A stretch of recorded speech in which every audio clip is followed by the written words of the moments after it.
They called him a clown, but his silence spoke louder than words, and his laughter hid a life scarred by hardship, exile, and genius. How did a poor boy from London's workhouses become the most recognizable face in the world? And why was he once banished from the country that made him a star? Charlie Chaplin wasn't just a comedian, he reinvented cinema. With a battered bowler hat, baggy trousers, and a cane, he created the Tramp, a character who spoke to millions without uttering a line. His films made the world laugh, but they also forced audiences to look at themselves. If you love stories that bring history to life, don't forget to subscribe. It helps keep these narratives alive. Charlie Spencer Chaplin was born in April 1889 in London. His parents were both music hall entertainers, but his father abandoned the family and his mother struggled with illness.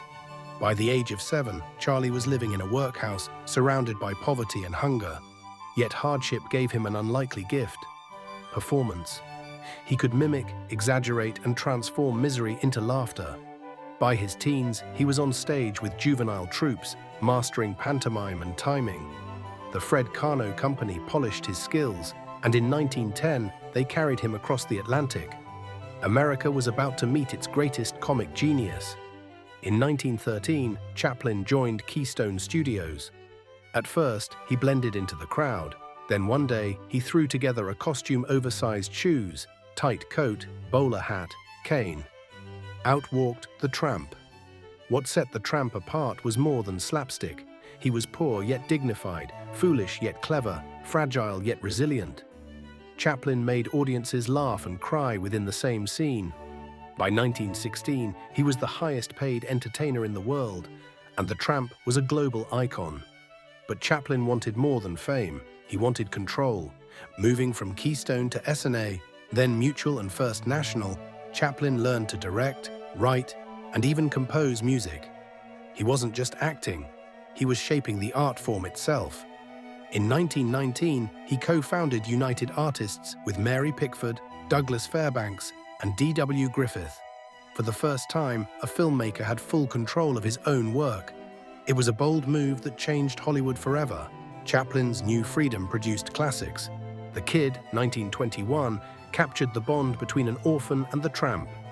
The Gold Rush, 1925, gave us the famous bread roll dance, turning dinner into ballet. City Lights, 1931, released years after sound took over, remained silent and still delivered one of cinema's most moving love stories. In Modern Times, 1936, Chaplin became trapped in the gears of a machine, symbolizing the crushing weight of industrialization.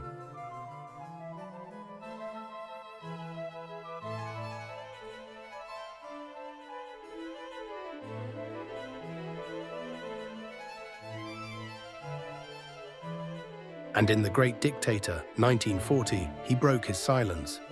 Playing both a Jewish barber and a dictator resembling Hitler, he ended the film with a plea for kindness, humanity, and democracy. It remains one of cinema's most powerful speeches. But Chaplin's courage had consequences. His politics drew suspicion, and during the Red Scare, he became a target.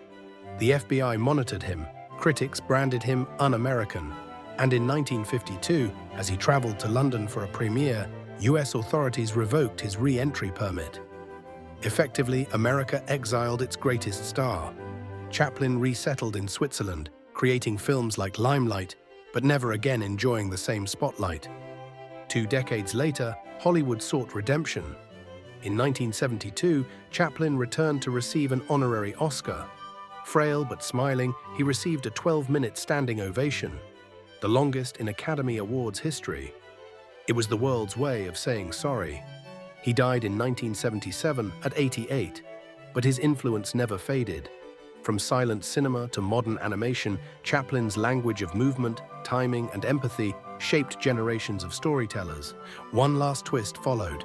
In 1978, thieves stole Chaplin's coffin from his Swiss grave, demanding ransom from his family. Police recovered it weeks later. The bizarre crime added one more chapter to a life already larger than legend. From a London workhouse to the heights of Hollywood, Chaplin proved that even silence can echo louder than words.